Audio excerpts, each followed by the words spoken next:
ти какво правиш? Ти какво правиш тук, бе? Крисенце, тате. Какво правиш тук? Изчезвай! Махай Стига се! си, викала, дай малко спокойно. Децата ми се обадиха, има някакъв проблем. Ти си проблема. Абе, стига си, викала, дойдох да видя децата. Какъв е проблемът? Тия деца са си мои деца, а ти изчезвай! Върви си при твоите... Абе, ти пак ли си пияна, бе? Не съм пияна, изобщо не съм пияна! Пак ли си пияна? Няма обяд, Не ти съм. се направила на мотика. Ти си мотика, махай Моля, се! петенце! Махай се!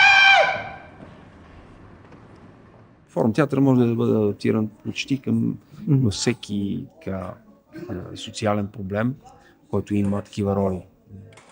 Потискнат и потискащ. Може дори да играе такава роля превентивна в такива проблеми, като злоупотребата с вещества, наркотици, доколкото форум театъра може да подготви, да казваш не или да се противопоставяш на така наречен натиск на връстници. Нали? Ето, това е превенция. Този театър всъщност изучава психологията на този, който потиска. И дава пътища човек да мисли.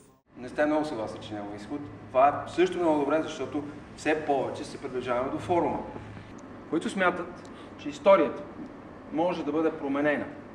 Ако някой от тези участници действа или прави нещо по-различно, да вдигнат високо ръка сега.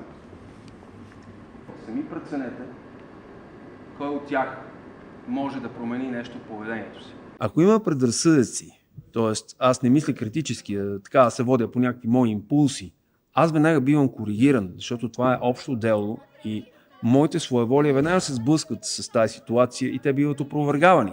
Тоест аз го виждам сега, тук с тези хора.